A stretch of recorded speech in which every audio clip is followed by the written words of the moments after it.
오늘 마가복음 7장 1절로 23절 하나님 말씀 다 들었습니다. 장로들의 전통이라는 제목으로 하나님 말씀을 상고해 보겠습니다. 오늘 11절에 보면요, 고르반에 대해서 나오는데 고르반에 대한 전통도 한번 살펴보겠습니다. 오늘 이 마가복음 7장의 배경이 똑같은 배경이 또 마태복음 15장 1절로 20절에도 나옵니다. 장로들의 전통에 대해서 한번 말씀드려 볼 텐데요. 이 장로들의 전통을 모르면 오늘 이 본문 배경을 이해할 수가 없어요. 오늘 7장 1절로 살펴보면은 바리새인들과 또 서기관 중 몇이 예루살렘에 와서 예수께 모여들었다가 이랬어요.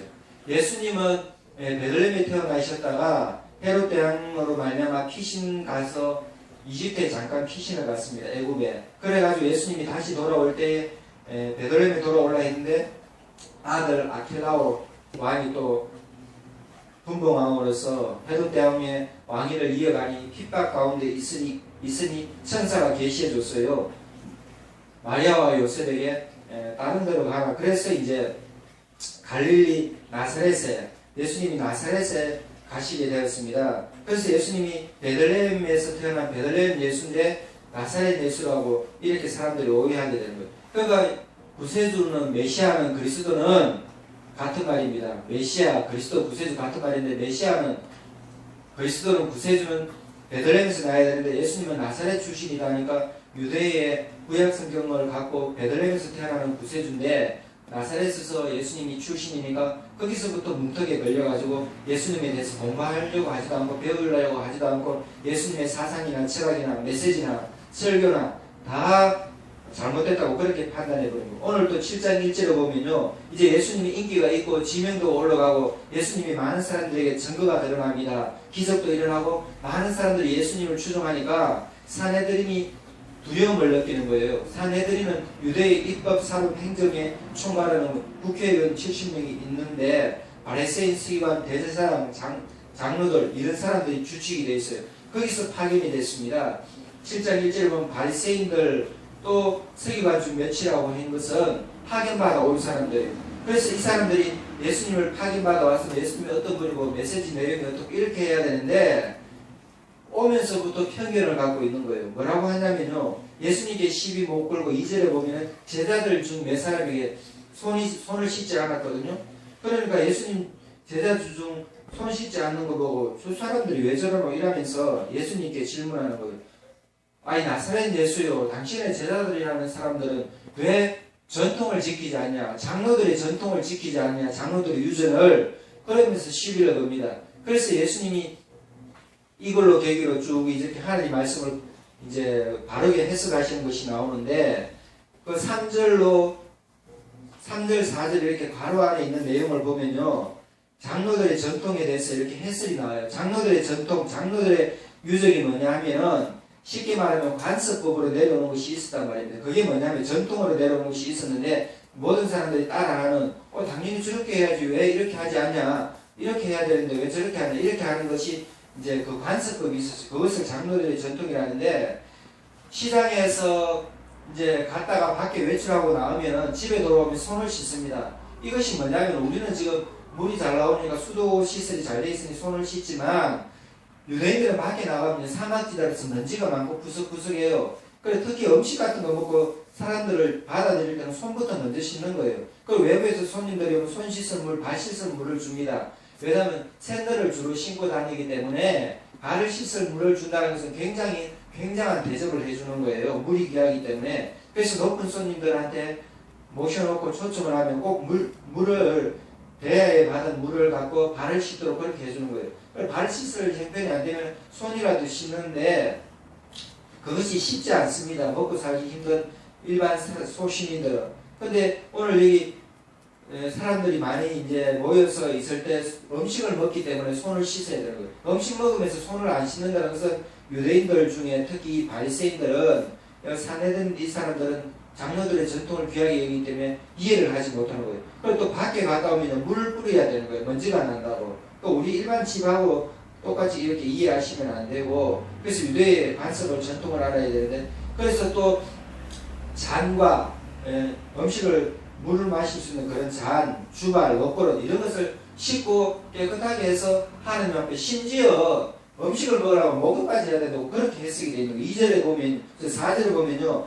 2번이라고 이렇게 밑에 관주가 나오는데 해석에 물을 뿌리지 않고서는 먹지 않으면 이것을 보면 어떤 사본에는 목욕하지 않으면 이러는 거예요. 그리고 밖에 한번 가서 음식을 먹으려면 목욕을 해야 되는 거예요. 물이 귀한 이스라엘에서는 이건 참 어렵습니다. 그렇지만 장로들의 전통으로 이렇게 규범이 나와 있는 거예요. 그러니까 이거 지키려면 사람들이 굉장히 어렵지만 또 이것이 하나님 성기는 법인 줄 알고 또 사람들이 지키는데 이것이 안 쉬워요. 그래서 오늘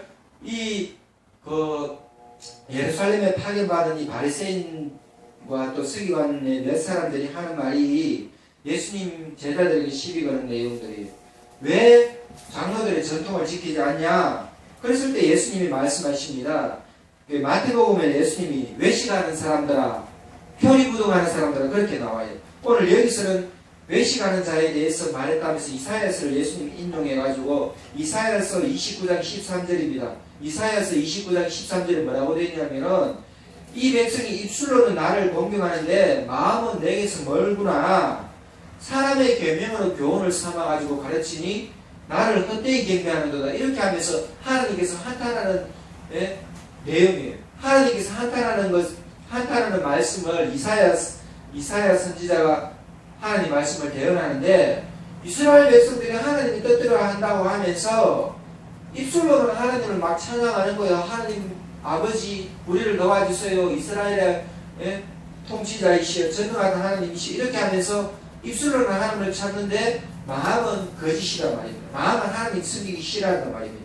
그래서 이사야 선지자는 예수님 오시기 700년 전에 7세기 전의 사람인데 그 700년 전의 내용의 메시지를 예수님 인용해서 지금도 이스라엘 백성들 너희는 똑같이 행동한다고 그렇게 말하는 거예요. 왜냐하면 장로들의 전통이 100% 잘못된 것은 아니지만 왜 잘못돼 버렸냐 하면 그 장로들의 전통을 좋은 뜻으로 세워가지고 하나님의 섬기자고 그 세부적인 규칙으로 하나님 말씀은 큰 틀에서 본질이고 원리인데 세부적으로 시장에 갔다서는 어떻게 해야 될 것이냐, 밥 먹을 때는 손을 씻을 것이냐 말 것이냐 세부적으로 더 상세하게 하자고 또 했는데 그런 것들 그렇게 중요하진 않아요. 왜냐하면 하나님이 몰라서 그렇게 하신 건 아닌데 큰 원리에서 틀만 지키면 하나님 기뻐하시는데 세부적으로 규정해 놓은 것이 결국은 하나님 말씀을 가려버렸단 말이에요. 하나님 말씀을 가려버리고 쓸데없는 2차적인 것, 3차적인 것을 하다 보니 본질적인 것을 놓쳐버렸단 말이에요. 결국은 하나님 말씀에 대적하게 되는데 하나님 말씀에 대적한다는 생각도 않고 하나님 말씀에 위배되는데 하나님 말씀을 막아버리는데도 그것도 모르는 거예요. 영적인 소경이 돼가지고. 그래서 뭐라고 하냐면은 여기 오늘 11절에 12절 보면 고르반이라고 나와요. 고르반은 뭐냐면 부모에 공경하는데 지금 5월 가정의 달에서 부모를 공경하고 자식들을 잘 기르려야 되는데 대한민국도 유교적인 이 조선왕조 500년 세월에 유교를 받아들이면서 또 우리나라 불교를 받아들이면서 정서가 남을 도와야 된다. 또 유교를 받아들인 정서가 있어서 부모를 공경해야 된다 해서 어려운 부모님들 다 섬겼어요. 병이들도 섬기고 치매 걸려도 섬기고 부모님들이 우리를 낳아줬다 해서 심지어 100년 전에는 일본 사람들이 단발령 해가지고 머리를 깎아내도 머리 깎을 거면 부모로부터 물려받으니 머리를 깎을 수 없다 해서 머리 깎는 것까지도 귀하게 해도 이렇게 부모를 공경하는 정서가 있었는데 지금은 폐가족이 되어버려가지고 부모님 잘 안 섬기는 경우도 있어요. 강아지도 멀리 가서 애완견도 버려버리듯이 치매 걸린 부모님 여행 간다 해가지고 부모님을 어디 놔둬버리고 오면 부모님들이 자식이 어디 사는지 몰라요. 또 부모님이 자식이 어디 사는지 알아가지고 경찰서에 가서 말할 수도 있지만은 자식들한테 욕보에 또 엄마들이 전화번호 알면서도 말하는 경우도 있고 이러는 거예요. 그래서 유대인 이 당시에 고르반이라는 것은 뭐냐면 부모님을 섬기는데 부모님을 섬기는 데 있어서 부모님 섬기는 것이 힘든 거예요. 직장 생활을 하기도 힘들고 청년들 취업도 잘 안 되고 로마 사람들의 통치를 받기 때문에 로마 사람들이 과중한 세금을 매겨서 생활하는 것이 굉장히 어렵습니다. 생활 전쟁이에요. 그래 되다 보니까 사는 것이 너무나 어렵다 보니까 유대인들 사내들이니 서기관 장로들 바리새인 이분들이 어떻게 사람들을 백성들을 가르치냐면 부모님 섬기는 건 너무나 힘드니까 쉬운 방법이 있다. 그러면 헌금을, 하나님 교회에 헌금을 해라. 부모님 이름으로 부모님 섬기는 헌금을 해라. 그것이 고르반이에요. 하나님께 바쳤다 이러는 거예요. 부모님 공경하는 명목으로, 쉽게 말해서 경로 헌금이에요. 부모님 공경한다는 명목으로 헌금을 바치고, 그게 고르반이에요. 하나님께 바쳤다, 하나님께 드렸다 이러는 거예요. 그러면 부모님 섬기는 것 면제가 된다 이렇게 가르치는 거예요. 그렇게 부모 공경하면서 헌금을 하면 더 또 부모님 찾아뵙고 편지도, 효도 편지도 쓰고 효도 관광도 시키고 부모님 잘 쓰게 돼요. 저희 어머니 전에 다니셨던 주당교회는 은퇴해서, 저희 어머니가 지금 또 치매도 좀 있고 해서 잘 교회를 못 다니시는데, 주당교회는요 노인 효도 관광을요 한 달에 한 번 이상 시켜요. 상반기도 시키고 하반기도 시키고, 가까운 데도 가고 멀리 창녕 레이크 힐스 저런 데도 가고 뭐 좋은 데 구경을 많이 시켜요. 그래서 미리 그 지역도 탐방하고 이래가지고 관광버스에 몇십 명씩 해가지고 효도 관광을 시킵니다. 맛있는 데도 음식도 먹이고 또 좋은 데도 구경시키고, 그래서 노인분들을 맛있는 것도 사드리고 하니까 부모 공경이 되는 거예요. 그럼 자녀들도 청년들이나 젊은 사람들이 또 배웁니다. 또 자녀들이 배워요. 어린 자녀들. 우리 할머니 어디 갔다 오셨네. 할아버지 어디 갔다 오셨네. 효도 관광 갔다 오시네. 나도 옛날에 나중에 우리 부모님들을 저렇게 좋은데 모셔야지. 나도 나중에 돈 벌면 좋은 자리 시집가서 결혼해서 장가가서 우리 부모님을 좋은 데로 또 모셔야 되겠구나. 사진 찍어 가니까 좋은 데 갔다 오니까 엄마 아빠 할머니 좋아하시니까 나도 저렇게 이렇게 공경이 되는데, 그렇게 잘해야 되는데 지금 대한민국이 핵가족 되다 보니까 이런 부분들이 참 많이 어려워요. 예수님 이 사람들하고 논쟁을 해가지고, 너희는 고르반 해가지고 하나님께 바쳤다고 부모들을 공경 안 하면, 모세가 받은 하나님의 10계명 중에 부모 공경하라 했는데 부모 공경하지 않으면 죽임을 당하려는데 하나님 말씀을 위배하는 것이 아니냐 하면서 예수님 그들과 논쟁하면서 이제 또 종지부를 찍었어요. 그러면서 이제 예수님 메시지를 원래 들으려고 왔던 많은 사람들에게 이제 말씀하십니다. 무리들아 들으라. 여러 사람들 내 말 들으시오 하면서 예수님 말씀하십니다. 사람 안에서 나오는 것이 사람 들었게 하지, 먹고 입고 서고 이런 부분들, 결례의식 이런 것들 그렇게 중요하지 않다는 거예요. 그리고 완전히 깡그리 무시할 것 아니고 있으면 좋지만 본질적인 것을 놓치지 말라는 거예요. 핵심을 놓치지 말라는 거예요. 근본적인 것을 놓치지 말라는 거예요. 그래서 예수님 말씀하시면서 더럽게 하는 것은 뭐가 더럽게 하냐면, 속에서 나오는 것이 더럽게 한다 하면서 예수님 21절에 말씀하시는 거예요. 속에서 나오는 것이 우리를 더럽게 하는데 그것이 악한 생각이라는 거예요.